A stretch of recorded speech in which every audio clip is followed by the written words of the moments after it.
This week on The Splash, we visit students wishing to make a difference. Then, our children rev up their curiosity. And later, we honor the people who keep us safe. The Splash is a production of Civic Center TV. We're a news magazine that covers everything from local news to feature stories, all so that we can bring you the latest from the greater West Bloomfield area. And now, let's dive into The Splash. Welcome to The Splash. I'm Brooke Allen. Thank you for being with us. Students at West Bloomfield High School recently assembled to give back to those less fortunate. Reporter Jay Kustash gives us the details on this year's Activist Week at West Bloomfield High School. The hallways were empty as students from West Bloomfield High School gathered to participate in various activities and events for their Activist Week. So the whole week we had dress-up days each day. So there's different dress-up days, so students wore a different color to represent different things that children, different illnesses and things that they may go through. We had on Wednesday a blood drive with Michigan Blood. That was when we were competing against Bloomfield Hills High School. We had a blood drive on the same day, and we're really excited that we won that blood drive for the Battle of WB. Besides the successful blood drive competition, students also took part in various Activist Week games. The goal of these games was to collect money for their chosen charity, Make-A-Wish. So we chose Make-A-Wish because we just really loved the stories that they do. We loved reading about all the wishes that they did and just hearing about all the wishes they've granted, and we just wanted to find a way to raise as much money as we could so that other kids could get the opportunities to have their wishes granted. So in the past, we had done each day for Activist Week, we raised money or accepted donations for different charities throughout the week. And we felt like we wanted to make a bigger impact on one charity. So before we started anything a couple months ago, we asked all of the students and staff to provide us with nominations for charities. So we had a massive list. We compiled that, and then we had students and staff vote on the charity that they wanted to fundraise for throughout the whole week, and Make-A-Wish received the most number of votes. As the week came to a close, students and staff gathered for the Friday assembly. So today during the assembly, we had a speaker whose name was Hannah Bentley. She was from Make-A-Wish, Michigan, and she was here to inform the kids about what Make-A-Wish does. She brought a few videos in to show the students what the wishes go towards. And then at the end of that, we had the administration team as well as some staff members get their heads shaved. Along with giving to those in need and donating money to the Make-A-Wish Foundation, another incentive to donate was to watch staff members get their heads and beard shaved. The only way the teachers would get their heads shaved is if we raised $500 at lunchtime games alone. Okay. And we hit our goal. We actually raised almost $530. So all the teachers volunteered to have their heads shaved. And just from that, it was just a really cool experience because we got to watch the students react to it, and the teachers, now they have a completely different hairstyle. I'm really proud of all of the students today, as well as grateful to the staff for the amazing week that we've had for Activist Week.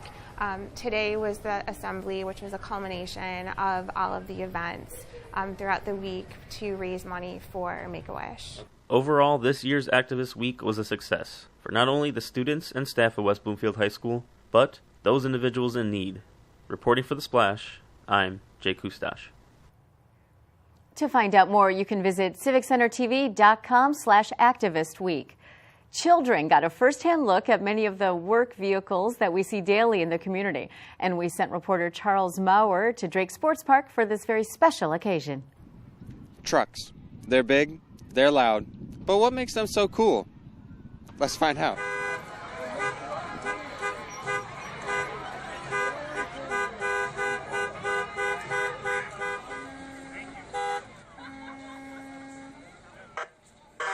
So we're at our annual Touch a Truck event out at Drake Sports Park, and we have a ton of businesses and some of our friends from police and fire out here today, just giving kids the chance to get inside and explore all those really big vehicles that they look at and think are so cool but don't normally get to get inside of. Today's going great. With the weather, it was kind of unexpected. It's cold. I was talking about having a bit of a runny nose, but it's cold, and it's just this crowd. They just really seem to be happy and energized, and it just kind of, you forget about the cold and the clouds and everything else that we've had. So it's nice to have everybody together. My favorite part is interacting with all the other West Bloomfield residents and have an opportunity for my daughter and my son to see the different trucks, different sizes. Harper, what's your favorite truck? The police one. She likes the police vehicles. We anticipate 2,000 to 3,000 people in the park today, so it's definitely one of our more popular events, and people seem to really love it. So. There's a lot more than what meets the eye when it comes to giant trucks. There's a lot to learn, to see, and play when you're a child looking at these large vehicles. Families enjoy a wonderful day with food trucks, fire trucks, and tractors. Not only were the kids having a wonderful time, but the parents were having fun too. Something about large trucks brings out the best in all of us. Well, I think it helps them learn about maybe different careers they could do one day, or maybe just the importance of, respecting our public safety and all of these big construction vehicles, because they are really cool, but safety is a really big thing. So a lot of the businesses here are teaching about safety and different things as the kids are going through. For us, it's to kind of get the idea with the kids, especially with the smokehouse here, to get them to be cognizant of how to act like in smoke, not to panic, to know that you get low and go. Also to kind of pass along to parents that smoke alarms are very important, how quickly a room can fill up with smoke. It also helps us pass on messages that we're here to help people, with our truck and our ambulances and everything else.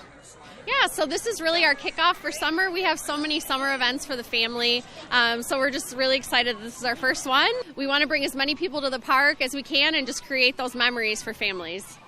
Just watching the excitement of the kids. It kind of brings it back for even the adults. When you see, I've had several adults looking at the trucks and hearing them talk about the trucks. It just kind of brings the kid out in all of us, brings the community together, makes it a lot of fun for everybody. My favorite part is all the smiling faces, and especially with the kids. That's the favorite. Touch a Truck ended up being a wonderful evening, as you can hear from the sirens behind me. It was a beautiful day outside, filled with families and friends gathered around large vehicles, honking the horns, playing with the sirens, meeting the K9 dog of the police unit, and getting to know a little bit about fire safety. Overall, today was a success, and I'd like to say that trucks are cool. Reporting for The Splash, I'm Charles Maurer. And you can find more information on our website at civiccentertv.com/touchatruck2019. Coming up, a local tradition honoring our local heroes, and then a new episode of Sidewalk Talk. Don't go away. You're watching The Splash on Civic Center TV.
And now, back to The Splash on Civic Center TV. And thank you for being with us on The Splash. I'm Brooke Allen. We are fortunate to live in one of the safest areas in the state and the country, and that's due in no small part to the people who work every day to keep us safe. Our reporter, Lawrence Nyland, visited West Bloomfield Town Hall to join the community in honoring the dedication and sacrifice of these local heroes.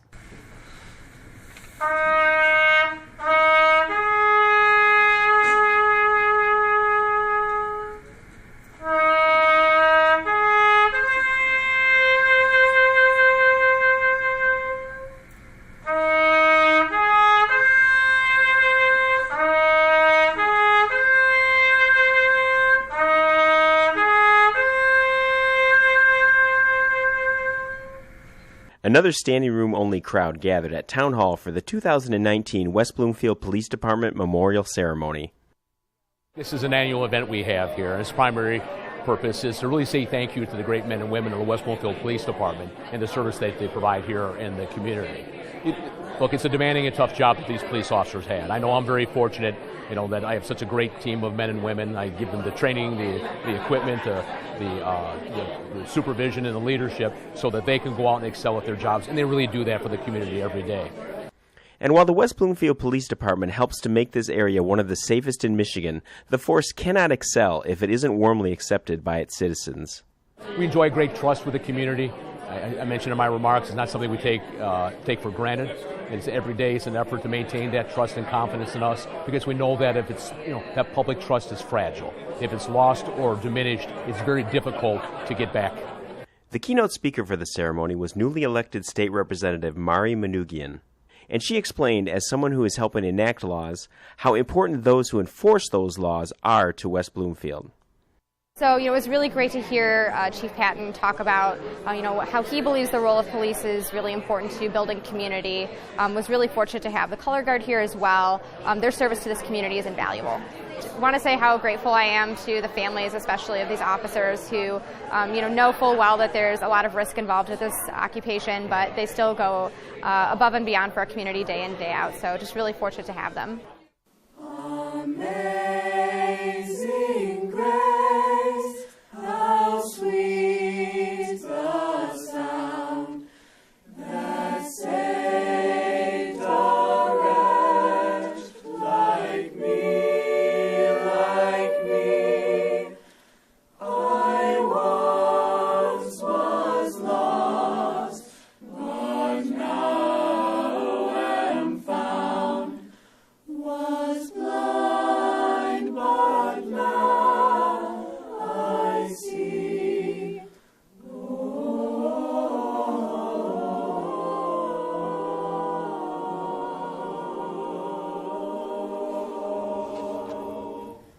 Reporting for The Splash, this is Lawrence Nyland. To learn more about this story, you can visit civiccentertv.com/Police Memorial 2019. And now it's time for Sidewalk Talk, where reporter Patrick McElmurray asks the people of West Bloomfield about some of their favorite pals. My all-time favorite pet is my cat Joey. He's fat and he's snuggly. What's your all-time favorite pet and why?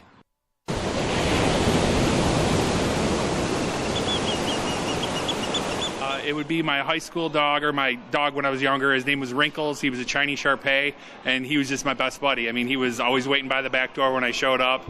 I could mess around with him. He would just go on walks. He would do anything. If I started running a bath, he'd jump in the bathtub. So he's just a fun dog. Sounds like it. I wish I had a dog like that growing up. Yeah, he was a good guy. My favorite pet was my cat Tiger. I got Tiger when I lived in Kansas, and he was a Maine tabby raccoon. And he was just the most gorgeous cat, and he lived to be 16 years old. I had a Rottweiler. His name was Cisco. I don't know, I just love that dog. Sit down, it seemed like he just knew everything that was on my mind. He followed my emotions, not even have to say anything to him. He just followed, It's amazing pets' intuition. They'll know when you're down, when you're up, whatever. Yep, I love that dog. I miss him. Favorite pet was German Shepherd because it was protector of the family. Yes. How long did you have? Years until he attacked someone for attacking a family member. Must not like that family. That cousin should not have come over. No, not at all. What was your favorite pet, and what made him so great? Well, my all-time favorite pet was Goldie, the goldfish. And I won him at the state fair, and my dad let me bring him back, but he died, and my dad replaced him, but he was a different color, but he didn't know I knew. He didn't look at the color marks of the fish. He got you a blue one. He was a gold, and then, he was orange, and then he turned blue. My favorite all-time pet was my dog named Pung.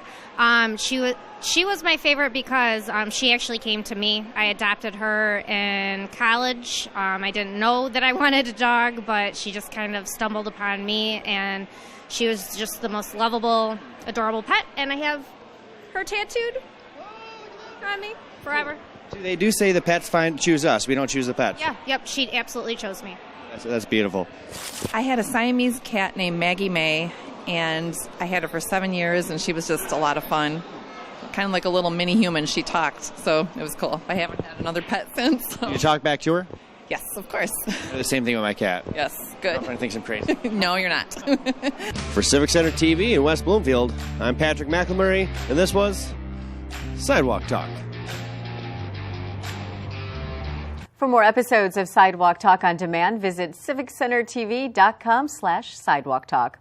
And now it's time for the Civic Center TV event update. We provide you with upcoming events around Greater West Bloomfield. And for more events coming up, visit civiccentertv.com/events.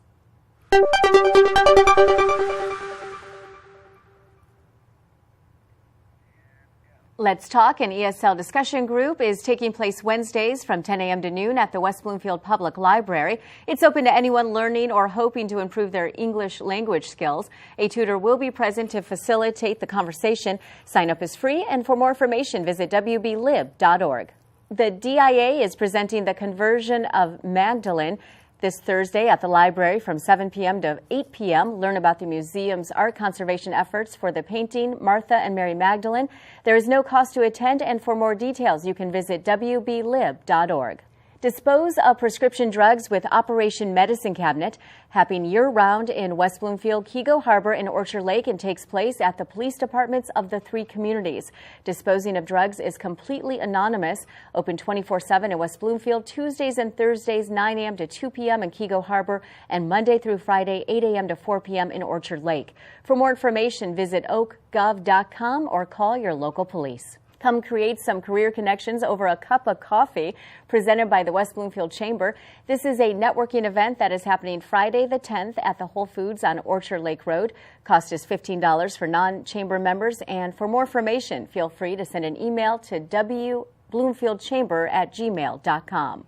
Stop by the Orchard Lake Museum for the Paper Doll Cutouts open house Sunday, May 12th from 1 to 4 p.m. Take a look at this extensive collection going all the way back to 1920. This open house is brought to you by the Greater West Bloomfield Historical Society. Admission is free, and for more information, visit gwbhs.org. Books and Babies is happening at the library Fridays 10 a.m. to 10:30 a.m. This interactive program includes dancing, rhymes, puppets, and, of course, books. Registration is free. For more information, visit wblib.org. And that's this week's highlights. You can find more events online at civiccentertv.com/events and see everything going on in the Greater West Bloomfield area. We're going to take a short break, and when we come back, we'll be speaking with Jim Nash, Water Resource Commissioner of Oakland County. Don't go away. You're watching The Splash on Civic Center TV. Civic Center TV is your home for everything Greater West Bloomfield. Here you can tune into community programming such as our weekly news magazine show, The Splash, as well as coverage of local events and meetings in Kego Harbor, Sylvan Lake, Orchard Lake, and West Bloomfield. You can also watch all of your local programming online anytime at civiccentertv.com. Civic Center TV, television that's close to home. For every meeting of the West Bloomfield Township Board, join Civic Center TV for a brand new show called West Bloomfield Township Board All Access, airing at 5:30 p.m. Our team will review how to access meeting agendas, go over the key issues on that night's agenda, and talk to township officials about projects happening right here in your hometown. It all happens live at 5:30 p.m. before every meeting of the West Bloomfield Township Board on Civic Center TV and 89.3 WBLD, the all-new Lakes FM. And now, back to The Splash on Civic Center TV. Welcome back. We're joined by Jim Nash, Water Resource Commissioner of Oakland County. Mr. Nash, thank you so much for being with us today. Thrilled to have you. So, Water Commissioner, that sounds like a big title. Well, we do a lot in this county. My office operates and maintains for 19 communities, either the water or the sewer or both, some of the biggest communities. We operate and maintain stormwater drains all over the county. Every single community in the county has some stormwater drains. We operate lake levels and we do lake improvement boards. We do erosion control for construction projects all over the county. Most of the communities in the county, some do it themselves. We operate and maintain combined water sewage systems, meaning stormwater and sewage systems, especially in the bottom corner of the county. So we do operations all over Oakland County. So two issues always seem to come to mind, of course, lead being one of them, and a newer issue, PFAS. So let's talk about lead real quick. Okay, there's lead lines, there's lead plumbing in people's homes all over Michigan. A lot of communities, back in 1949, they quit using lead lines coming into homes. But all the homes before that, many of them did use that. So there's lead also in some of the older homes. The pipes were used, solder in those pipes had lead in them. The water systems that I operate, maintain, and the Great Lakes Water Authority, the water that they put out to all these communities, have something called corrosion control in them. Corrosion control is a chemical called orthophosphate. It's in all our bodies. Okay. Every cell of our body has it. And what it does is it lines the insides of pipes with this orthophosphate. So the water going through never touches the lead in those pipes or in the solder or any of those things. So what happened in Flint some years ago was they quit using that corrosion control. So they were using more corrosive water out of the Flint River, and without that, the corrosion control inside those pipes was eaten away, and then the water was directly touching the lead. So that's how the lead got in the water there. Once that was discovered, after some controversy, they got back on our Great Lakes Water Authority water, what you and I use. And so now the water corrosion control has replaced on those pipes, so it's much safer. In Oakland County, we have not had any lead findings except for one or two homes. And those have been homes. Specific to those homes. Right, okay. And beyond that, we found almost all our samples are non-detect for lead. There's a new lead rule that's changing the way we take samples and lowering the level that rings alarms from 15 parts per million to 12 parts per million. So the new testing regimen's coming in June. We'll start new testing. So we'll have more results then. We're not expecting them to have any significant increase, a little bit maybe because we're using a new testing method. Right. But beyond that, we should not have any problem. We've not found any cases in Oakland County where lead contamination in human blood has been found to be from the water. It's almost always from lead paint, from lead dust, or even from lead dirt. And in Oakland County, we've had a bunch of cases where it's from spices that have been imported from other countries. Lead used to be used in traditional spices as a sweetener because lead has a sweet taste to it. People didn't realize back until in those times that this was a poison. So we have found a few cases of that in Oakland County, but generally speaking, it's never had anything to do with water, although we are very careful with that now. So the new lead calls for us to remove lead pipes over the next 20 years. We're starting on that process. There are some issues that we have with it, but we're working with the state to control that. Okay, so I know that we hear all the time about PFAS, and a lot of people don't know what PFAS even is, except that it's like this foam, right? No, it's but stuff, it's more than foam. It's more than foam. PFAS has been used for decades around the country. It was never really regulated strongly, but now we're finding that has some real serious impacts on human health and the environment.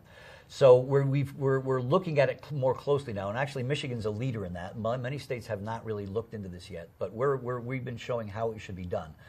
The governor set up a multi-level plan to do that, and so we're working on that. In drinking water, my office was most concerned with drinking water. So in all the operating systems my office operates and maintains, and the Great Lakes Water Authority, they've been testing for many years in the Great Lakes Water Authority, and they've never found any PFAS in their water supply. All the systems we operate and maintain, we've done testing for that, and we haven't found any. Some of the communities that we do operate in, and others we don't, there have been some community wells, like for a subdivision or apartment complex that they found, I think 8 of them in Oakland County. So what they either did was right away shut off those water supplies or put in filtering systems to filter out the PFAS. Because it is a quick fix with the filtering systems, correct? PFAS can be filtered out of drinking water fairly easily. The systems are there to do that. If we do find any of that, we'll put in those systems right away. But so far we haven't. But it's more the drinking water, in the water in the environment that we're concerned with. Right. In Kent Lake, which is in the Metro Park down at the bottom southwest corner of the lake of Oakland County, they found high enough levels that they're saying you shouldn't eat the fish out of Kent Lake, or the Huron River comes out of Kent Lake going south. There's a fish advisory on all that also. So we're very concerned around making sure that people aren't exposing themselves to PFAS through eating fish. But from my understanding, those are the only places in Oakland County that they've been found in the environment to the point where there's a fish advisory. Other than that, we have more lakes in Oakland County than any other lake, any other county in the state. And it has an impact on our economy. It has an impact on our well-being. So we want to make sure that we protect our lakes, and we're looking into that. Okay. So there's a lot of other things that get involved with water and what people do know or don't know. I mean, we just had a drug take-back day that has happened, but it's always something that people should be aware of. Sure. So tell me about, I have these brochures here. Absolutely. So tell me, I mean, because people, flushable wipes. I mean, people have a lot of babies. There should be a law against them called flushable wipes. They will go down your toilet. They'll disappear when you flush it, but they get caught in pipes. They get caught in filters and pumps that we use. And we've had to replace major cost pumps just because they got so crammed up with basically wipes and cloth and things like that they break down. Okay, so really, what is the rule that should go down the drain? Nothing should go down a toilet except for what comes out of you, and toilet paper, because toilet paper is engineered to break down. Okay. Even tissues aren't engineered to break down, and so they like can collect on each other and cause problems. Okay. So mostly when you're having these problems with flushables, it's going to be your home that's affected because your line is very small and they can get clogged up in that. So once it gets into the major lines of our system, it can cause much more expensive problems. Right. And the same's true Who's with fats, responsible oils, for that? and grease. I'm sorry? Who's responsible for that? The people who pay rates. And whenever there's a system that has a problem, whoever pays into that system pays to fix that problem. So it's in your rates, and it also affects you directly home. If you get a sewer backup in your home, you'll never forget that happened. And you will do what you can to make sure it doesn't happen again. Right. So we want to have people recognize that before it happens to themselves and deal with it. Okay. Fats, oils, and grease are another thing people tend to pour down their sinks. And that can clog up your own pipe. And this thing has a thing where it can clog up the pipe coming out of your home, or once it's in the system, it can clog up a whole system. A few years ago, we had an incident in Farmington Hills where 14 apartments were flooded with sewage because some restaurant up the street had not done proper with their fats, oils, and grease, and it had clogged an 8-inch line, and it had backed up into homes. So like my grandmother used to do, pour the oil in the coffee can? You should do that. That's what you pour should it in do? the coffee can and put it in the garbage, or put it in a plastic bag and put it in the garbage. So you're not down the putting drain. it in the drain. It's really important. Okay. It's what people can do to protect their infrastructure. Right. And, like you said, you never forget if you have sewage backing up into your home. That's something you'll never forget, and you'll remember it. But we want to protect people from it, and then they'll remember it anyway. So. Okay, so you are going to be out and about, and speaking Infrastructure Week will be happening, and we will post all that information. But tell me a little bit of the topics you'll be talking about. Well, we first got involved with Infrastructure Week last year, and I did, after that, I did all summer and into the fall, I did a library talk. So I would go to libraries. I did one in West Bloomfield. I'd be happy to do it again. I'm doing one in Bloomfield coming up soon. Where I just talk about all the different things my office does, all the aspects of infrastructure. Most people really just don't know what's going on. And you flush the toilet, you turn on your tap, it all works, must be good. You're happy. But I have 350 employees, and public works offices everywhere have a lot of employees that they make sure that that's what's happening. And you don't do it, you don't know it unless it's happening in front of your house. But it's what keeps everybody making sure that they can flush their toilets and get their clean water. Okay, thank you so much. It has been a pleasure to talk to you and learn all this interesting things. Well, we're always available. I have a Facebook page. We're always looking to talking to groups, to communities. I'm always interested in doing that. The more people know, the more they're willing to do to make sure that it stays healthy. Right. Thank you so much. Glad to come here. Thank you so much. You're welcome. And we've been joined by Jim Nash, Water Resource Commissioner of Oakland County. And on this week's episode of Parenting on the Go, we learn all about the benefits of tutoring for our children.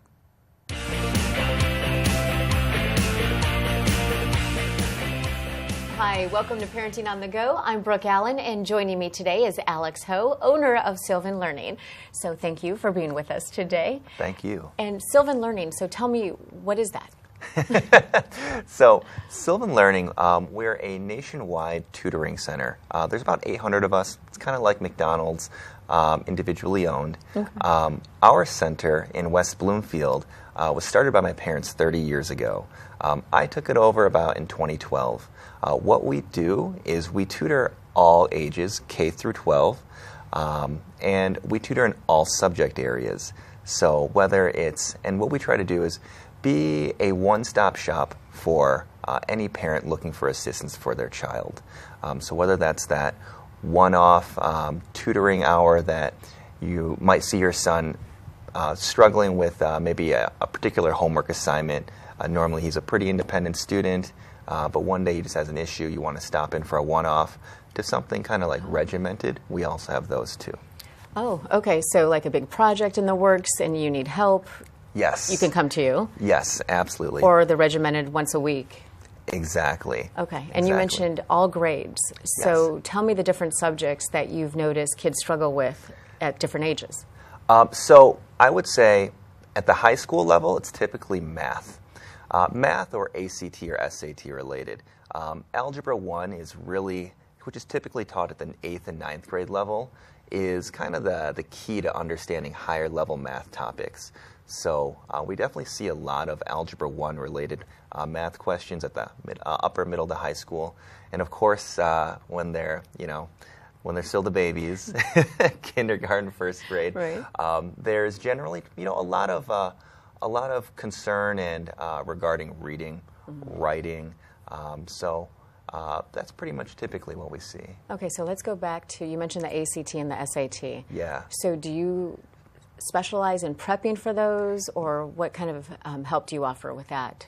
Yes, absolutely. So with the ACT, SAT, obviously very, very important assessments. And we have, kind of going back to my one-stop shop, we have programs that are as little as 4 hours that'll kind of give your son or daughter a good overview of what the test will be, for them to kind of, like for instance, if they've never opened a book about it before or never had too much information about it, we kind of spend a few hours with them so they get a good overview, and then they can go home, digest it, and spend the time doing that independent learning, and then come back to you, mom or dad, and say, hey, I've figured out what I'm great at here. These are some areas I want to do more help with. Can I go back? So that's kind of like a good starter program. Then we have, very comprehensive programs that are, 8 weeks long, 2 days a week, 2 to 4 hours a day. So intense. Very intense programs. Okay. And then we have ones that are micro-focused. We realize not every student, wants to get a perfect score. Some just want to improve their score of 100 points so they can get into a particular school, get a particular scholarship. So based upon what your child will need, we can look at your test scores and say, you know what, we can get those 100 points by just focusing here. Oh. So we don't need to look at the whole test. So really specialized. Yes. Okay. So let's go back to the little kids for a minute. Like you mentioned reading, and that's going to become more important because of the third grade reading law. Yes. Yes. So have you seen an uptick in parents' concern, or how's that working out for you? Yeah, absolutely. So we have, whenever parents send their kids for tutoring with us, we'll also reach out to school teachers as well as principals and just introduce ourselves, just so we can make what we teach more relevant to the classroom. And I have by far seen a lot more referrals from principals asking for, what we do for kids of that age, so they can start to, for their students, get them extra help, just so they're ready for that important test that you mentioned. Okay, and it's all about getting the students ready and actually finding their passion as well and what they're good at too, huh? Yeah, we're a tutoring company, but what we really want to do is just make students enjoy school more, at least the academic part of it. It may not be so much a test score, but just the process of it, doing homework, taking the test, just making that easier and helping their self-growth. Thank you so much, and that's very important. Yeah, it is. Thank you. Yeah, of course. And thank you for watching this episode of Parenting on the Go. And if you would like to look up more helpful parenting tips, you can visit the West Bloomfield Youth Assistance website at wbyouthassistance.org. For more episodes of Parenting on the Go, visit civiccentertv.com/parenting-to-go. And now it's time for our final segment, Person of the Week, where we celebrate the people in the community who are inspiring and providing toward others. This week's recipient is J.J. Przewozniak, curator at the Polish Mission and Orchard Lake Schools.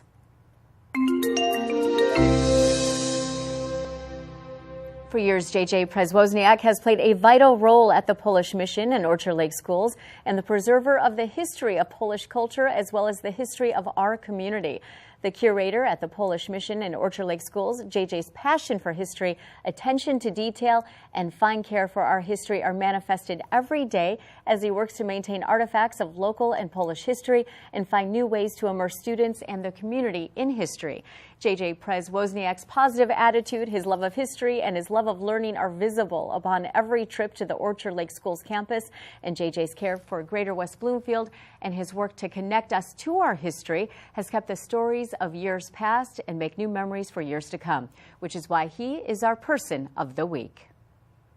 And if you know someone who is making a positive difference, let us know. Send an email to thesplash@civiccentertv.com.